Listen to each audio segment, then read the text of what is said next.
오늘 제목은 돌이켜 회개하고 모든 죄에서 떠나 예수와 영원히 살라. 좀 길죠.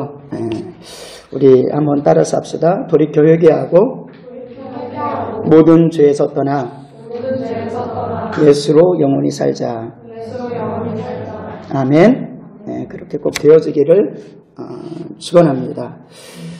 오늘 하나님의 말씀을 통해서 우리에게 주시는 말씀은 에스겔서에 있는 말씀, 그리고 또 마태복음에 있는 말씀을 근거로 해서 말씀을 나누고자 합니다.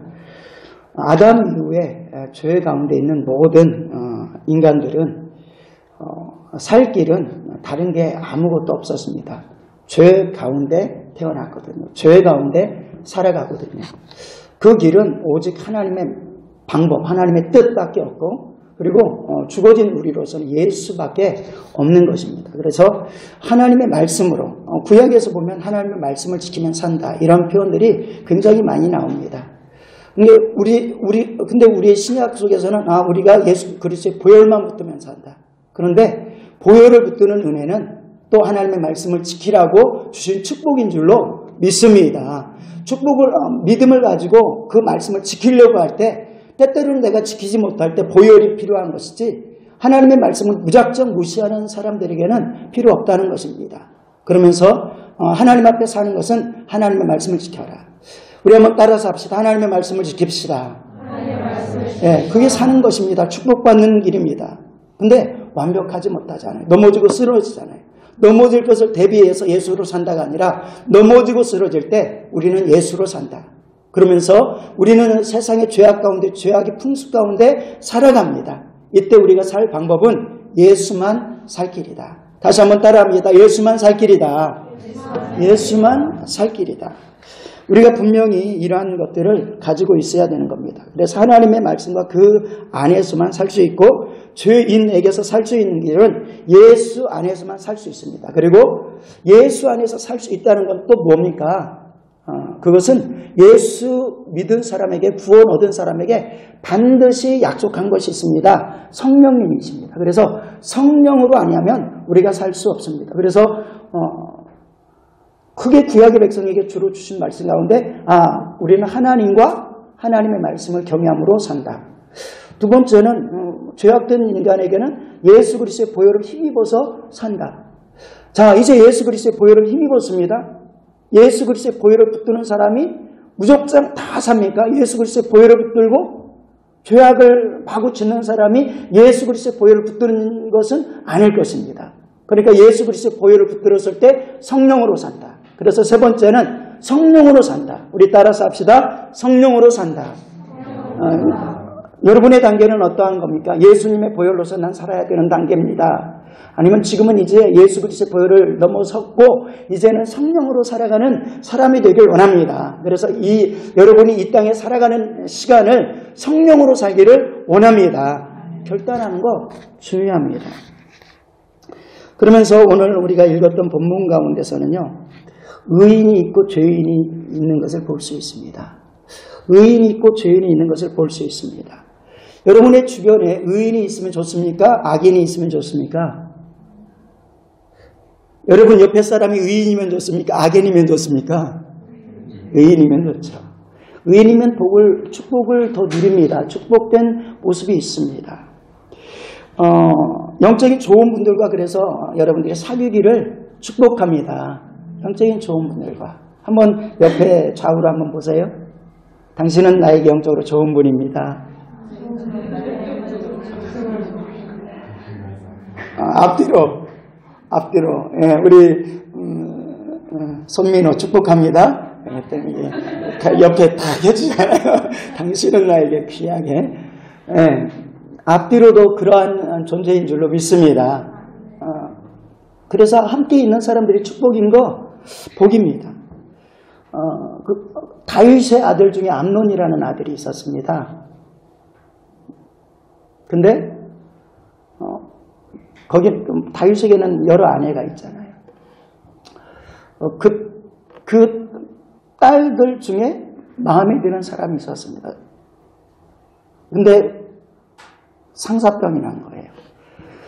막 분이 납니다. 안절부절 못합니다. 그러니까 그의 나쁜 친구가 나쁜 꾀를 아주 사악한 꾀를 가르쳐 줍니다. 그대로 시행합니다. 그리고 다윗 가문은 피 비린내나는, 물론 다윗이 처음에 잘못했던 것들이 있어서 그러한 일들이 나타나는 것도 있지만 그런 나쁜 친구에게 영향을 받음으로 말미암아 그 뜻대로 이렇게 사악하게 생각하고 자기의 정욕을 채워버립니다. 그리고 나서 피 비린내가 그 다윗의 가문 가운데 나타나는 것을 볼 수 있습니다. 나쁜 친구를 둔 것이죠. 나쁜 친구의 소리를 들은 것입니다. 여로보암은 어떻습니까? 또 이세벨은 어떠합니까? 이세벨은 자기의 가장 사랑하는 사람 아합을 나쁜 꾀로 이렇게 우상숭배하게 만들어 버립니다. 그리고 이세벨을 통해서 그의 자녀들이 악한 꾀로 사악한 마음으로 길들여지기 시작하는 것입니다. 어떻게 보면 부모이고 아내이기 이전에 친구인 것입니다. 이웃인 것입니다. 그 모습이 악한 영향력이 있어서 그렇게 되어질 수 있습니다. 그런데 세상이 아무리 악해도 여러분들은 의로 살길 원합니다.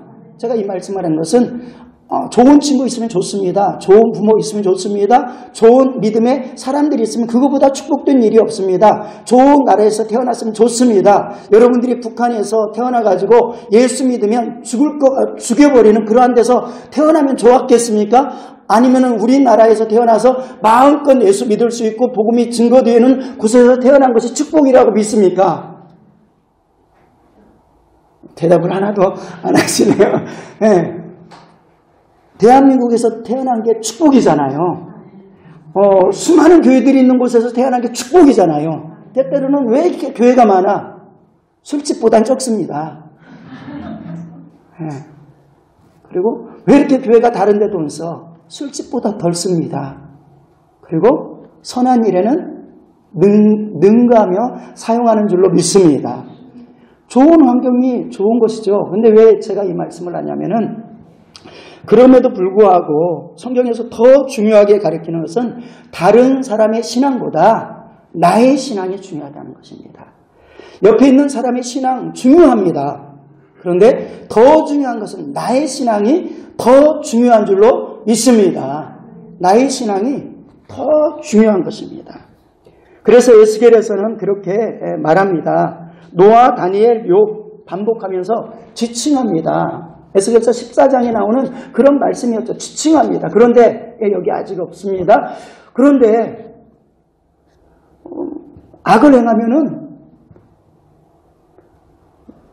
노아, 다니엘, 욥 그 사람이 네 옆에 이 시대에 있어도 그만 구원받고 너는 구원받지 못해. 네가 그의 자녀랄지라도 구원받지 못해. 그는 그가 행한 의로운 행위로 그리고 의로운 오늘날 복음적으로 풀어서 말한다면 그가 행한 믿음의 행동으로 그리고 그가 붙든 예수 그리스도의 보혈로 그의 믿음으로 그만 산다는 것입니다. 그 믿음이 없으면 아무리 교회 안에 있어도 아무리 오랜 신앙생활을 해도 그 믿음이 없으면 내 죄를 해결할 수 없고 나는 심판을 받고 그리고 내가 행한 악으로서 심판을 받을 수밖에 없다는 것입니다. 그러므로 여러분들이 예수 믿고 죄의 사함을 받길 원합니다. 그 사함 받은 은혜로 살길 원합니다. 그리고 살았다면은 하나님의 말씀을 따르는 믿음의 성도 되길 축원합니다. 지금 나의 믿음이 중요하다. 옆에 있는 지체들이 감사하지만 그러나 내 신앙이 복된 것이 더 우선인 줄로 믿습니다. 그런 마음을 각각 가질 때 옆에 있는 사람들도 축복받게 될 줄로 믿습니다. 그런데 내 신앙을 준비하지 못하면 자연적으로 흐르는 것이 내 주변도 어둠에 휩싸여 버리는 것입니다. 그런데 세상이 악한 시대가 되면 대부분은 하나님을 저버리고 하나님의 뜻대로 살지 않는다고 합니다. 그럼에도 불구하고 세상이 다 타락하니까 나 그래도 적당하게 살아가고 있지 않습니까? 라고 하나님께는 안 통하고 하나님의 말씀대로 살아야 되고 하나님 말씀대로 살지 못할 때는 예수 그리스도의 보혈을 분명하게 붙든 신앙만이 살 수 있다는 것입니다. 나의 신앙이 중요하다. 여러분의 신앙은 어떠합니까? 지키고 있습니까? 그리고 은혜 받은 것들을 유지하고 있습니까? 그리고 더 성장하고 있습니다.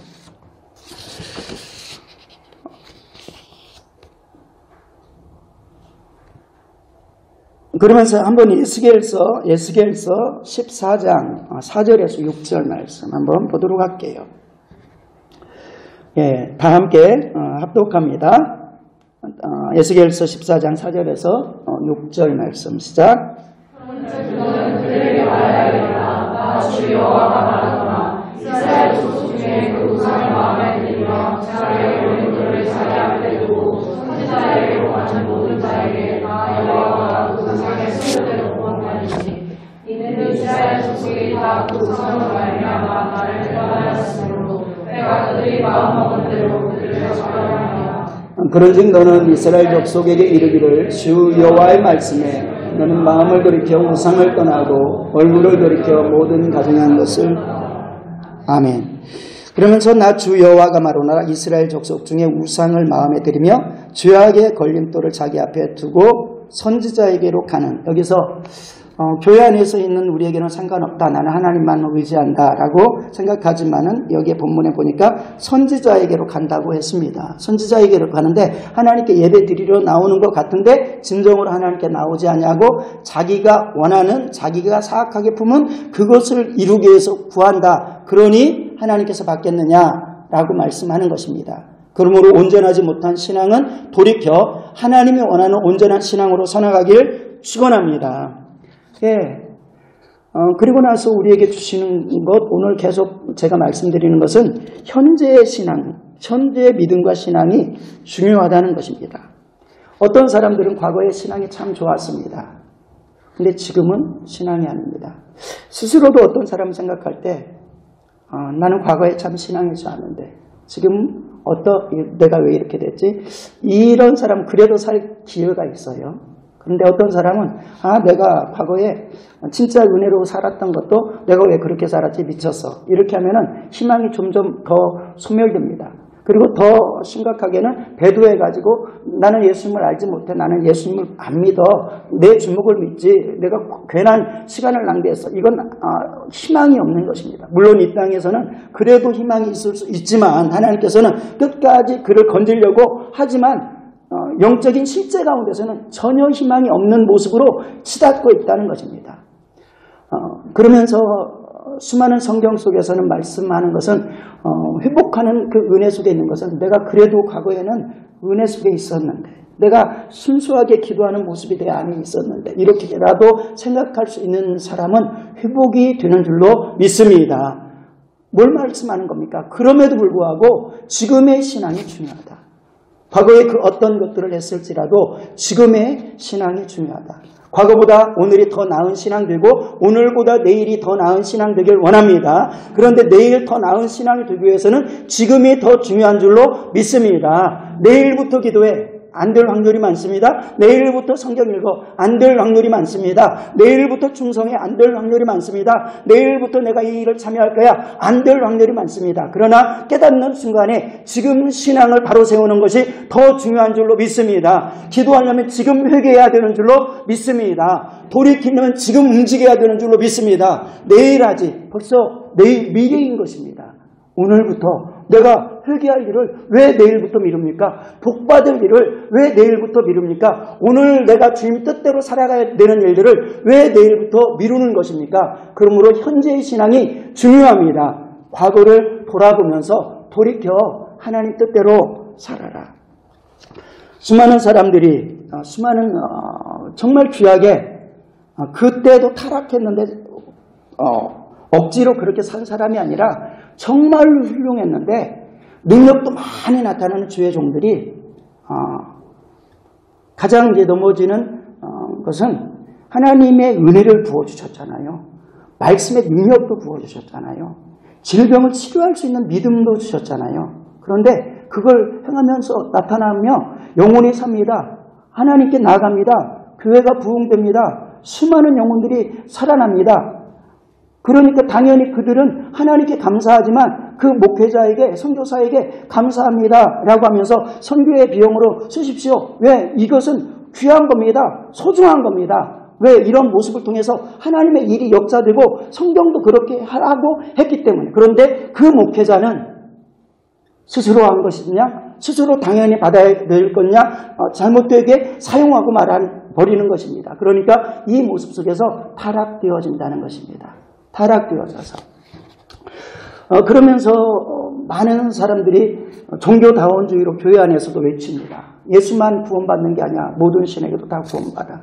근데 그러려면 예수님이 왜 십자가 지셨습니까? 왜 저주를 담당하셨습니까? 왜 죽음을 담당해야 되었습니까? 이것을 해석할 길이 없는 것입니다. 오직 주님만이, 하나님만이 창조주시고 우리의 죄를 위해서 죄 없으신 분으로 보내신 분은 예수 그리스도밖에 없음으로 말미암아 아버지께 가는 길도 주 예수 그리스도를 통해서요, 구원의 이름을 허락하시는 것도 주 예수 그리스도를 통해서고, 그래서 이 땅에 태어나는 예수의 이름도 우리의 죄에서 도말하고 구원할 이름으로 주신 줄로 믿습니다. 그런데 목사들 중에서도, 타락한 목사들 중에서도 꼭 여기서만 구원이 있는 게 아니야. 과거에는 그렇게 성령의 역사가 있었는데 현재 신앙이 박살나버린 것입니다. 그러면서 성경 해석도 나름대로 각각 자기대로 합니다. 그러면서 동성애도 축복받았어. 하나님의 선물로서 동성애야. 잔인한 것이죠. 아주 잔인한 것입니다. 이런 모든 모습 속에서 자기 생각대로 살다가 그를 쫓아가는 사람도 망하고 그렇게 살아가는 사람, 그렇게 말하는 사람도 망한다 라고 말합니다. 결국 무엇을 말합니까? 현재의 신앙이 그들은 꺾여졌다. 평신도는 어떠합니까? 여러분들의 신앙은 어떠합니까? 과거보다 오늘이 좋습니까? 아니면 과거보다 오늘이 연약해졌습니까? 아니면 과거의 믿음이 하나님을 바라는 순수한 믿음이었는데, 아니면 지금은 세상을 더 의지하는, 많은 나이 드신 분들 속에서도 이러한 관점으로 사시는 분들이 더럽더러 있어요. 정말 하나님의 뜻 안에서 자기의 육신을 다 드립니다. 자기의 모든 것을 주님께 드립니다. 이 드림은요, 모든 인생을 다 쏟아도 주님이 우리에게 주신 것에 대해서 비교할 수 없습니다. 누구도 비방할 수 없습니다. 물질을 다 드려도 주님이 주신 것에 비해서 우리는 과다하지 아니합니다. 내가 너무 많이 드려서 없는 것입니다. 성령께서 주장하셔서 성령께서 감사를 깨닫고 성령께서 행하게 하셨다면은 그것을 통해서 수많은 영혼이 살고 자기의 영혼이 복되는 줄로 믿습니다. 그런데 나이가 드니까 나이가 든 것보다 더 중요한 것은 믿음이 점차 쇠퇴되니까. 그래서 성경에서는 그렇게 말합니다. 연륜이 쌓아갈수록, 나이가 들어갈수록 육체는 후피하다는 건 뭡니까? 몸이 건강하지 못하다는 거죠. 하지만 속사람은 강건한 자리거라 라고 말씀합니다. 이게 우리의 영적 승리의 비결인 줄로 믿습니다. 모든 것들이 소망이 없어지지만 하나님을 향한 마음만이 분명한 것입니다. 그래서 과거에 그 수많은 충성이 있었지만 지금 더 믿음이 좋은 사람 되어야 됩니다. 그렇지 못한 사람도 있다. 나의 모습은 어떠합니까? 여러분의 모습은 어떠합니까? 그러면서 하나님께서는 오늘 18장에 있는 말씀 가운데 두 단락으로 표현하면서 6가지 경우의 수로 말씀을 드리고 있습니다. 첫 번째 단락의 주제는요, 아버지의 죄를 자식이 담당하지 않고 자식의 죄를 아버지가 담당하지 않는다. 한번 따라서 해봅시다. 아버지의 죄를 자식이 담당하지 않고 자식의 죄를 아버지가 담당하지 않는다. 물론 하나님께서 천대 축복을 주실 거야. 4대 저주가 있을 거야. 이 말씀이 있습니다. 그런데 믿음에 분명히 섰을 때 아무리 4대의 저주가 있는 사람일지라도 지금 그 신앙을 하나님은 보신다는 것입니다. 그래서 성경 속에서는 오히려 그렇게 어려운 가문 가운데서, 우상 숭배하는 가문 가운데서 첫 때인데도 불구하고 굉장히 믿음으로서 세워놓는 가정들, 그래서 예수님의 족보에 낀 가문들도 그러한 축복이 많은 줄로 믿습니다. 그러니까 현지의 믿음이 중요하다는 것입니다. 그러면서 반복해서 말씀하고 있는 것은 이런 반복을 합니다. 이 진리는요, 그러니까 하나님의 율법을 지키는 사람의 복이야. 이것은 이 진리는 한 면에서 예수 그리스도의 보혈을 붙드는 생명의 축복이야. 이 진리가 같이 가야 되는 것입니다. 나는 예수 그리스도의 보혈만 붙들고 어떻게 살아도 돼. 이건 가짜 복음인 것입니다. 예수 그리스도의 보혈이 있습니다. 보혈을 의지한 사람은 생명 다해서 한 말씀 한 획, 이 말씀에 생명 걸는 삶으로 살아가야 되는 줄로 믿습니다. 그렇게 하다가 넘어지고 쓰러진 일이 있죠. 이때 주님의 보혈을 붙들 때 그에게 능력이 나타나고 권세가 나타나고 그를 통해서 하나님의 큰 역사를 이루는 줄로 믿습니다. 근데 말씀을 무시하고 살아가며 난 보혈이 있으니까 말씀을 무시하고 살아. 보혈을 짓밟는 것이죠. 그건 보혈을 짓밟는 것입니다. 성령의 은사를 짓밟는 것입니다. 그러면서 에스겔서 18장 9절, 에스겔서 18장 9절 말씀 우리 다 함께 합독합니다.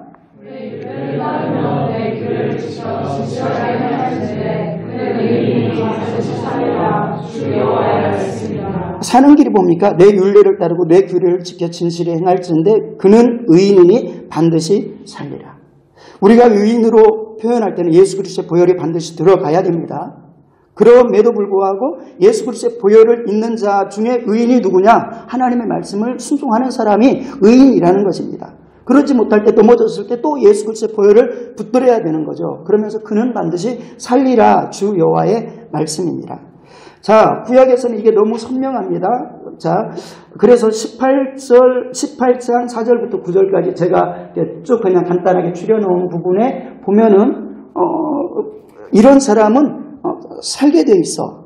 하나님의 백성으로서 건진받고 구원의 은혜를 받은 다음에 하나님께서 율법을 주시고 그 율법에 따라서 정의와 공의에 따라 행하고 산 위에서 우상의 제물을 먹지 아니하고 이스라엘 족속의 우상에 눈을 두지 아니하고 또 다른 쪽이 이제 예굽의 우상, 가나안 땅의 우상에도 기웃기웃거리지 아니하고 내 이웃의 아내를 더럽히지 아니하고 월경 중에 있는 여인을 가까이 하지 아니하고 사람을 학대하지 아니하고 빚진 자의 저당물을 돌려주고 강탈하지 아니하고 줄인 자에게 음식을 주며 벗은 자에게 옷을 입히며 이런 것이 옳다는 겁니다. 공의라는 겁니다. 사랑이라는 겁니다. 이렇게 하라는 겁니다. 이렇게 하지 않으면 안 돼 라고 말씀하는 겁니다. 여러분들이 이 말씀을 굳게 붙들고 그렇게 실천하는 인생이 되길 축원합니다. 하나님께서 우리 현우에게 많은 물질 부어주길 원합니다. 그럼 그거 가지고 어떻게 씁니까? 마구 쓰면 안 돼요. 그거 가지고 하나님 뜻대로 줄인 자, 벗은 자, 옷을 입히지 않으면 악하다라고 하시는 것입니다. 그거 하지 않으면 죄 가운데 있어서 묶이는데, 그래서 예수 그리스도의 보혈을 붙들고 그것을 넉넉히 할 수 있는. 그런데 하나님의 사랑이 없으면 못하거든요. 여기에는 나오지 않았지만은 별일을 위해서 구워주지 아니하고 이자를 받지 아니하며, 그래서 어쩔 수 없는 부분 가운데 이렇게 법적인 한계 내에서 온전한 한계 내에서 하는 부분들 이해할 수 있겠지만은 고리대금 업자들이나 이런 부분으로 사람들을 내 물질을 통해서 사람들을 억압하면서까지 돈놀이하는 것, 하나님이 진노하신다는 것입니다.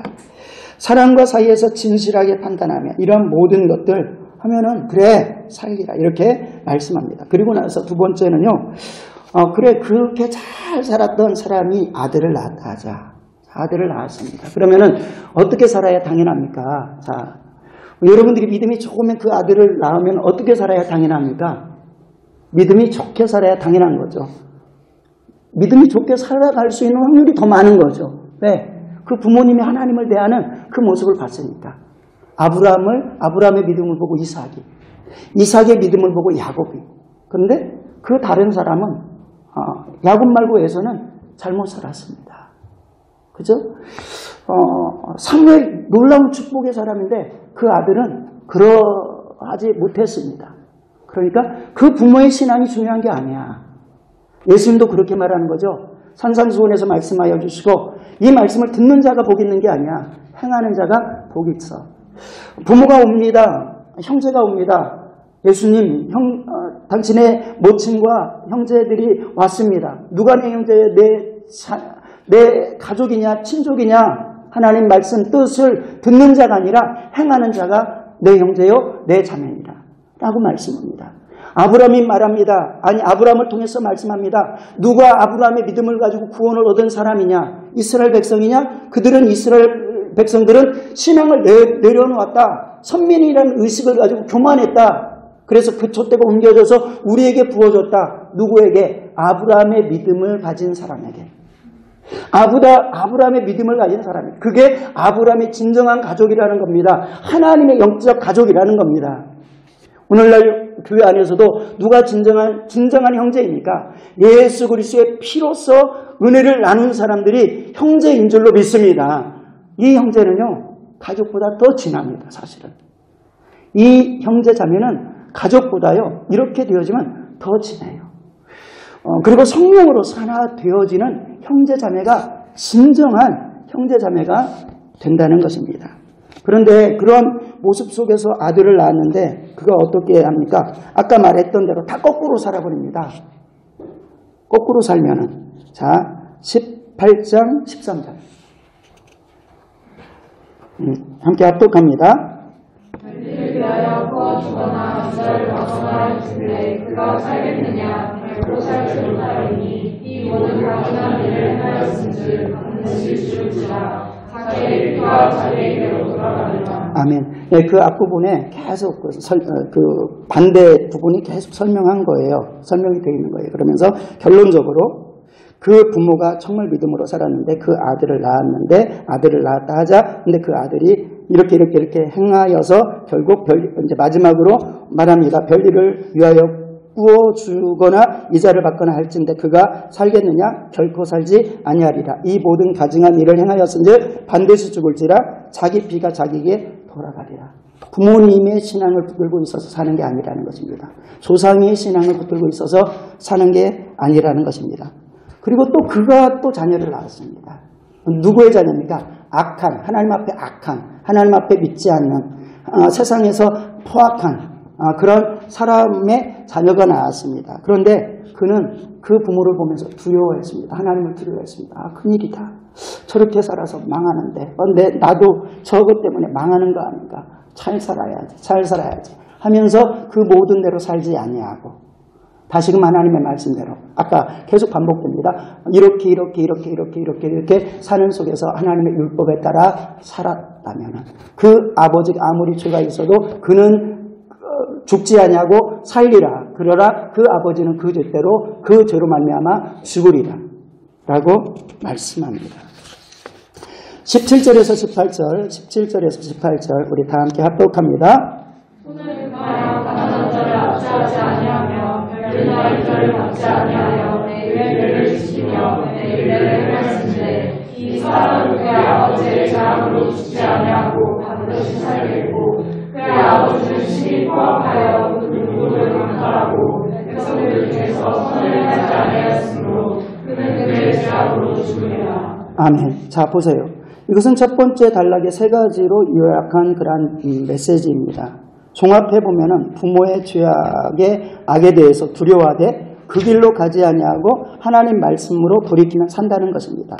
부모가 의롭게 살고 내가 의롭게 살아도 자손과 후손이 의롭지 않으면 그는 살지 못한다는 것입니다. 그런데 자손과 후손에게 무슨 은혜는 있는 겁니까? 하나님 곁에 있는 은혜, 하나님의 말씀이 늘상 그 주변에 있는 은혜는 이건 말할 수 없는 은혜입니다.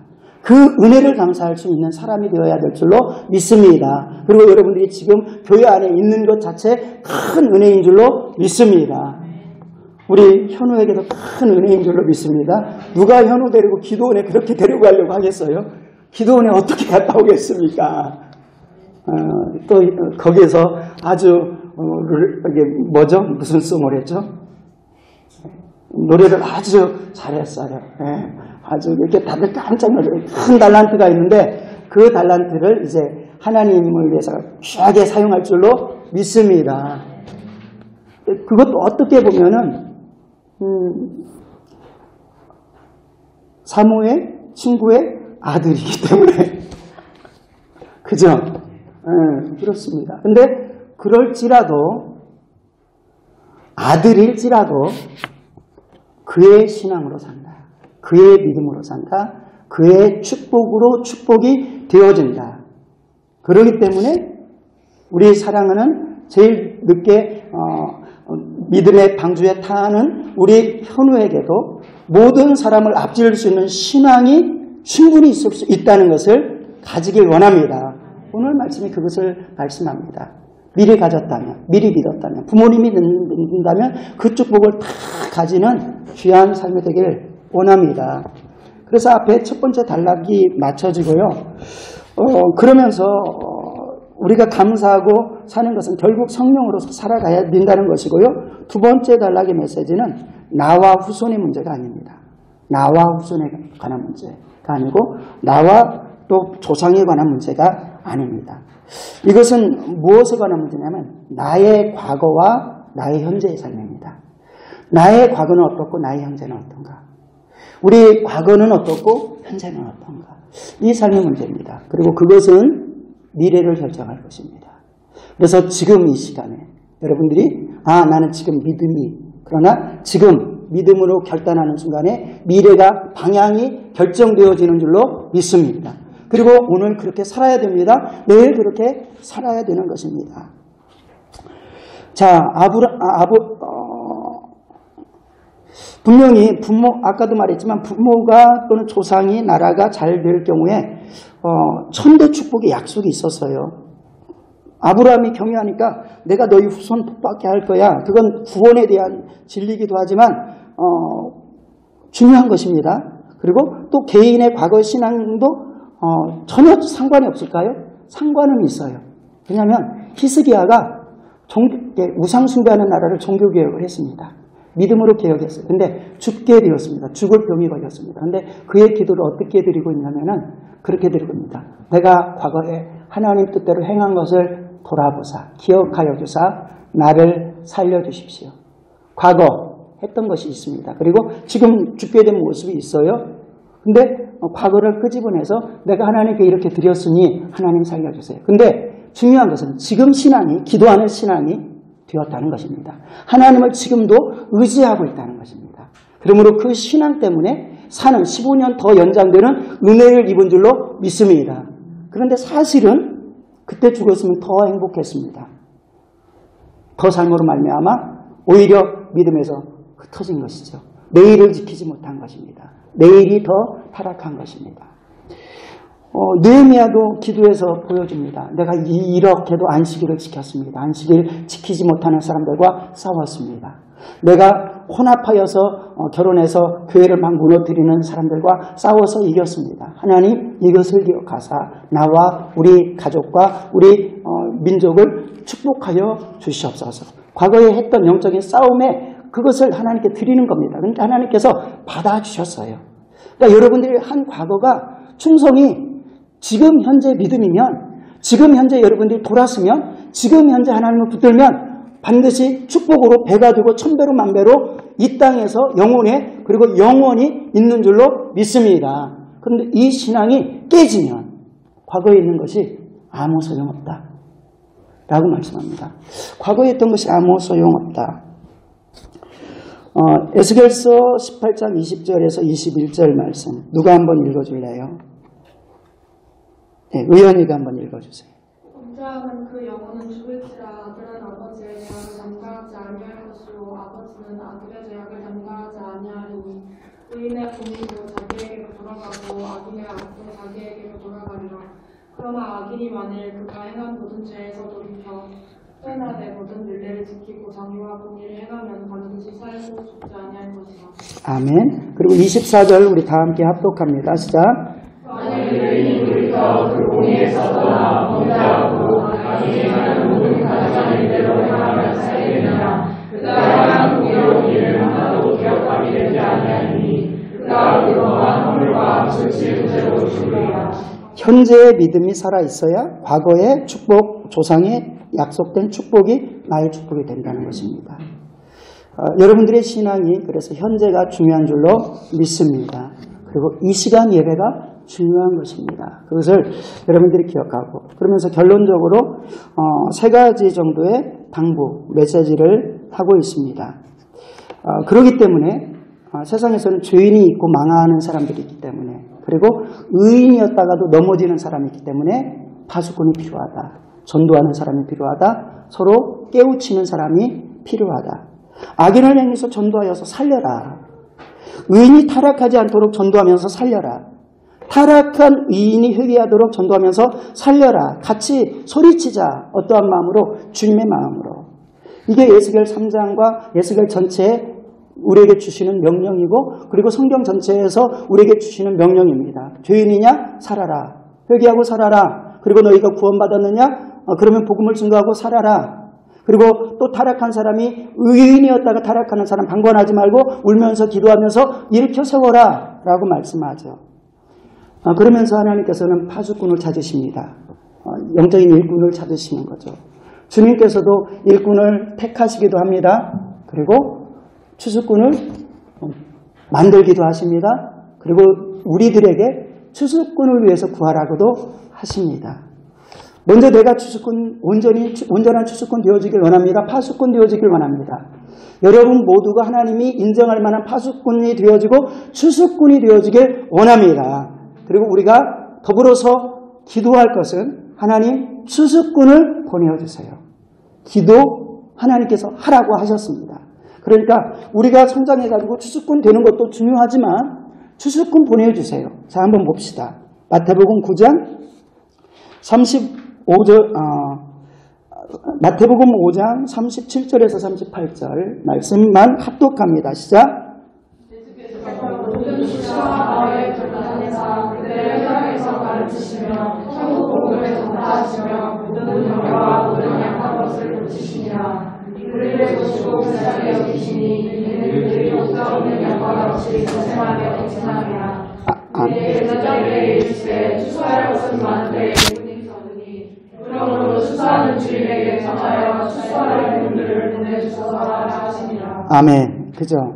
자, 예수님께서 천국 복음을 증거합니다. 그리고 많은 병과 많은 약한 것을 고치십니다. 그리고 우리를 볼상 여기시고 그 목자 없는 양과 같이 고생하며 기진하는 것을 안타까워하십니다. 그리고 나서 37절입니다. 제자들에게 이르시되 추수할 것이 많되 일꾼이 적다 라고 하시면서 그러므로 추수하는 주인에게 정하여 추수할 일꾼을 보내어 주소서 하라 하십니다. 그러니까 꼭 여기에 있는 사람이 당연히 추수꾼이 돼야 되는 거 우리에게 사명입니다. 그렇게 만드는 거 우리에게 사명입니다. 그런데 또 다른 기도는 하나님 베리린 땅에 추수할 영혼들을 위해서 추수할 일꾼을 보내어 주십시오.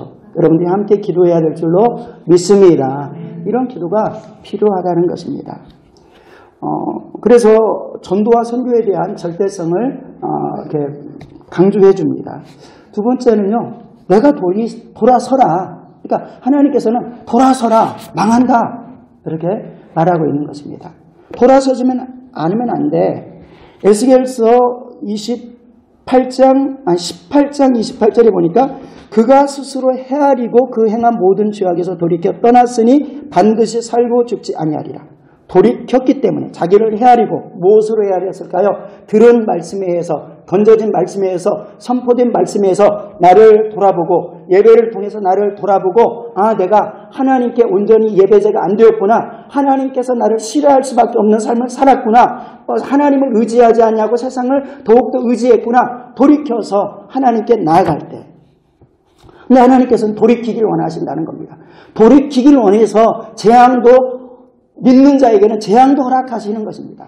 돌이키길 원해서 회초리도 때리는 것입니다. 그래서 여러분들이 잘못 살고 있을 때 회초리가 있는 게 복인 줄로 믿습니다. 그렇지 않으면 버린 자다라고도 말씀하고 있는 것입니다. 자, 30절 말씀 우리 다 함께 합독합니다. 주 여호와의 말씀이라 이스라엘 족속아 내가 너희 각 사람이 행한 대로 심판할지니 너희는 돌이켜 회개하고 모든 죄에서 떠날지어다. 그러한즉 그것이 너희에게 죄악의 걸림돌이 되지 아니하리니. 왜 그래요?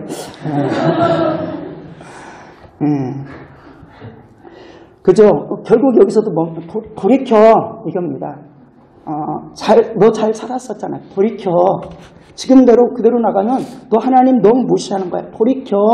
이렇게 말씀하고 있는 것입니다. 하나님 말씀대로 사는 것이 축복입니다. 우리 모두가 하나님 말씀대로 살길 원합니다. 한 말씀에 하나님 말씀에 생명을 거는 인생 되길 축원합니다. 좀 어려운 거예요. 근데 옆에 있는 지체에게 한번 그렇게 합시다. 하나님 말씀, 한 말씀에 생명 걸고 살아.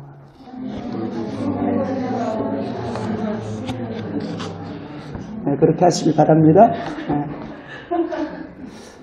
뭐 한 말씀 그냥 넘어가면 좋지. 편한 대로 살면 좋지.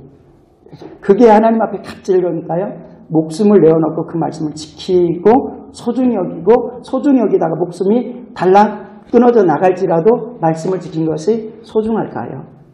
그것은 하나님 말씀 앞에 생명것. 그래서 그러한 사람들이 순교도 감당하는 것입니다. 왜냐하면 그렇지 않으면 뭐 순교할 일이 없는 거죠. 다 환경에 따라 바꾸고 내가 나중에 가서 적당히 환경 지나면 잘하면 되는데 일제시대 천황 앞에 절하면 되는데 그래서 우리나라 많은 목사들이 다 무릎 꿇었잖아요. 6.25가 있었던 것도 그러기 때문에 있었다라고 해석하는 사람들도 많습니다. 북한이 저렇게 세상에서 최악의 우상숭배 민족으로서 된 것도 남한의 은혜를 먼저 준 게 아니에요. 북한 땅에 평양에 은혜를 부어주셨습니다. 그런데 그 평양에서 목사들이 회의를 했어요. 그러면서 일제 신앙에게 절하자. 하나님께서는 우상에게 절하지 말고 누구에게도 절하지 말라. 물론 사람에게 공경해서 절하는 것도 되지만 굴복하면서 절하지 말라. 죽은 자에게 절하지 말라. 하나님이라고 하는 자에게 절하지 말라. 오직 성경이 말하는 유일하신 하나님께만 경외하라 라고 말하는데 그곳에서 다 회의하고 그냥 한번 우리가 목사가 다 죽으면 어떻게 복음 전해 하면서 철썩 무릎 꿇어버렸습니다. 이게 지금의 북한의 고통의 시초일 수 있는 것을 성경은 아니 많은 분들은 해석하고 있습니다. 그러면서 우리 지금 남한에 놀라운 그럼에도 불구하고 남한에 은혜를 부어주시고 교회를 세우고 수많은 목회자들, 선교사들 그리고 수많은 복음을 듣게 하셨습니다. 그런데 우리의 사는 방법은 세상과 같다면 또 한 번의 아픔이 있어야 되지 않나 라고 두려워하는 사람들도 많이 있는 것입니다. 우리 민족 미국이 살려주는 것도 아니고 중국을 의지해서 사는 것도 아니고 일본을 의지해 또 사는 것이 아니라 하나님만 의지하고 하나님 앞에 서 있을 때 하나님께서는 때로는 바벨론의 포로 생활로 가서 있는 경우가 있을지라도 하나님께서 지켜주시고 일본에 있어서 때로는 일본의 도움을 받고 때로는 중국의 도움을 받고 때로는 러시아의 도움을 받고 때로는 미국의 도움을 받을지라도 사는 방법은 하나님을 우리가 본질로 의지하느냐가 축복인 줄로 믿습니다. 이게 결정한다는 것입니다. 근데 그러한 모습 속에서 내가 돌이켜라 라고 말씀을 합니다. 세 번째 결론적인 메시지는요. 하나님께서는 한 사람도 망하기를 원치 않는다는 것입니다. 한 사람도 망하기를 원치 않는다.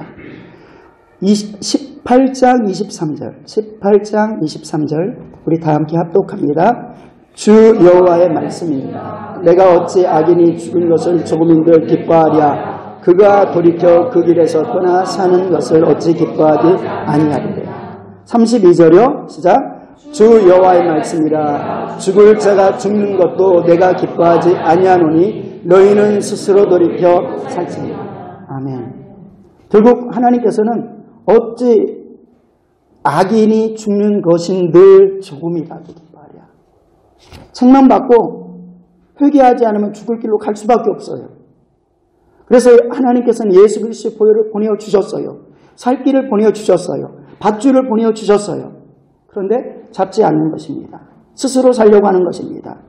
그러니까 심판은 그대로 진행됩니다. 외모에 선한 것이 아닙니다. 내면에 하나님을 알지 못하고 그런데 그들이 심판을 받습니다. 그런데 심판에도 깨닫지 못합니다. 그런데도 불구하고 하나님께서는 깨닫기로 하는 것입니다. 악인이 죽는 것 조금도 기뻐하지 않는다. 그런데 예수님의 모든 생애 하나님의 목숨을 다 가지고 다 쏟았음에도 불구하고 거절하니까 길이 없는 것입니다. 기뻐하지 않아. 망하는 거 기뻐하지 않아. 악인이지만 망하는 거 기뻐하지 않아. 그런데 죄를 해결하지 않으면 망할 수밖에 없어. 예수님께서도 죄를 뒤집었으니까 십자가에 못 박혀버렸습니다. 하나님의 아들도 우리의 죄를 뒤집었으니까 사단이 못을 박아버리는데 대항할 수 없었어요. 그런데 우리의 죄를 진 거잖아요.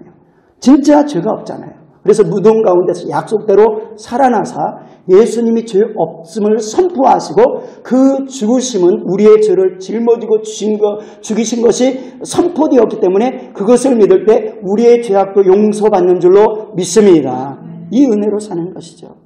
그러면서 하나님께서 끊임없이 원하는 것은 한 사람도 망하길 원치 않아. 하나님께서는 이 땅에 부흥이 있길 원하십니다. 왜냐하면 교회가 많아지는 게 아니라 하나님 많아지는 거 원하시죠. 근데 왜? 영혼이 살기 위해서. 그러면서 하박국 선지자는 그렇게도 표현합니다. 하박국 3장 2절에 보니까 부흥을 꿈꿉니다. 여호와여 내가 주께 대한 소문을 듣고 놀랐나이다. 여호와여 주는 주의 일을 이 수년 내에 부흥하게 하옵소서. 이 수년 내에 나타내시옵소서. 그런데 거기 뒤에 뭐라고 기록되어 있습니까? 진노 중에라도 긍휼을 잊지 마옵소서. 그것은 무엇입니까? 부흥이 있는데 죄악 가운데 있는 자들에게 부흥이 일어납니까? 아닙니다. 진노, 책망이 있을지라도 그 가운데서도 회복이 있게 여러분들의 영적 상태에서도 부흥을 꿈꾸시길 원합니다. 그런데 다치면 안 됩니다. 그러면 하나님께서 회초리를 들 수밖에 없어요. 이게 성경의 역사입니다. 그래도 그런 마음이라도 하나님 나를 깨닫게 하여 주셔서 다윗의 고백과 같이 하나님 내가 고난이 없을 때는 내가 하나님 법대로 법에서 벗어난 걸 알지 못했었는데 고난이 있으므로 내가 그 법을 깨달았습니다. 고난이 있는 것이 내게 유익입니다. 이렇게 고백하지 않았습니까? 하박국 선지자가 그렇게 말하는 겁니다. 하나님의 놀라운 역사가 지금 일어나고 있습니다. 수년 내에 부흥을 허락하여 주시옵소서. 그런데 진노 가운데서라도 부흥이 이루어지길 원합니다. 여러분들 이 부흥은 그냥 뭐 많아지고 이게 아니라 영혼이 살아나는 것입니다. 성령의 충만함을 가지는 것입니다. 하나님의 자녀답게 사는 것인 줄로 믿습니다. 그러면서 하나님께서는 그렇게 살길 원하는 우리에게 새 영을 허락하여 주시는 것입니다. 31절에 보니까 너희는 범한 모든 죄악을 버려야 되는 것입니다. 그리고 마음과 영을 새롭게 하십니다. 구약에서 약속한 성령의 역사입니다. 그래서 그 믿음으로 살아간 이들에게는 구약에서도 성령이 오늘날과 같은 성령님의 그 큰 능력의 역사는 아니지만 그때 일어났다는 것입니다. 그리고 그 성령으로 사는 사람이 있습니다. 이스라엘 족속들아 너희가 어찌하여 죽고자 하느냐. 새 영으로 살지 않으면 죽는다는 겁니다. 예수 그리스도의 보혈로 살지 않으면 죽는다는 겁니다. 그런데 예수 그리스도의 보혈이 있고 성령님이 있으니까 너희가 성령으로 살아. 날마다 새롭게 하면서 살아. 죄악을 돌이키고 회개하고 살아. 끊임없이 말하는 건 돌이켜라 라고 말하지 않습니까? 주님은 큰 죄악 때문에 이스라엘 백성들을 아주 잔혹하게 심판하십니다. 그 심판은 말할 수 없는 고통입니다. 북한의 고통보다 더 고통이 되어질 수도 있습니다. 그런데 그 고난 속에 그리고 고난으로 나아갈 때 하나님께서 에레미야 선지자를 통해서 말씀한 것은 무엇입니까? 에레미야서 29장 11절에서 13절에 보니까 여호와의 말씀이라 너희를 향한 나의 생각을 내가 아나니 평안이요 재앙이 아니라 너희에게 미래와 희망을 주는 것이다. 너희에게 미래와 희망을 주는 것이다. 때때로는 심판을 말하고 죄사함을 말하고 회개를 말하면 이 구절을 가지고 말해요. 목사님, 하나님의 생각은 재앙이 아니고 평안이요 재앙이 아니다. 이렇게 말씀했는데 왜 심판 말합니까? 왜 죄에 대해서 이렇게 지적합니까? 하고 하는데 이때 말씀이 어떤 말씀이었냐는 것을 여러분들이 생각하시길 바랍니다. 극도로 다 타락해서 다 망할 수밖에 없고 다 진멸할 수밖에 없는 그때 하나님께서는 내가 너에게 재앙을 내리고자 원하는 줄 아느냐?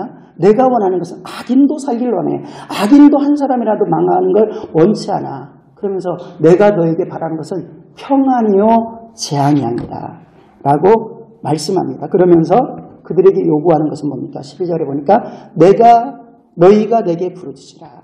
내게 와서 기도하면 내가 너희 기도를 들을 것이요. 너희는 지금 기도할 때라는 것입니다. 너희가 온 마음으로 나를 구하면 나를 찾을 것이요. 이렇게 말씀합니다. 결국 오늘 말씀을 정리하면서 결국 무엇을 말합니까? 하나님께서 우리 영혼이 하나님의 거룩하신 존재까지 회복되길 원하고 형상으로 돌아가길 원하는 것입니다. 아직 첫사랑을 경험하지 못하고 첫 복음을 믿지 못하고 첫 경험을 믿음 안에서 주님과 첫사랑의 경험을 하지 못했다면 먼저 예수 그리스도의 복음을 듣고 회개하고 그래서 그 용서받는 은혜가 먼저 임해야 될 줄로 믿습니다. 그리고 우리에게 신앙의 영적인 경험을 한 우리에게 다시금 돌아가지 말고 다시 이 상태에서 네가 벌써 하나님 편에서 떨어지고 말씀 편에서 떨어지고 너의 생각대로 사는 그 모습으로 살고 있으니까 다시 돌아가서 회복하자, 돌이키자. 그러면 내가 너에게 계획한 것은 심판하려고 하는 하나님이 아니야. 내가 너희한테 아들 보냈잖아. 내가 너에게 수많은 순교자들 죽는 데까지 내어줬잖아. 그리고 성령님 보내줬잖아. 망하게 하려고 그런 줄 아니? 두렵게 하려고 그런 줄 아니? 너에게 기쁨을 주려고 하는 거야. 그러나 죄 가운데 붙들고는 두려운 마음뿐이야. 그러니 주님으로부터 생명을 얻자라고 말씀합니다. 이 말씀을 가지고 파수꾼의 음성을 들으시길 원합니다. 추수꾼의 음성을 들으시길 원합니다. 하나님의 음성을 들으시길 원합니다. 그래서 그 말씀을 듣고 어찌하고 회개하는 영혼들과 같이 오늘 이 시간에 그러한 은혜 구하면서 기도하길 원합니다. 다 같이 기도합니다.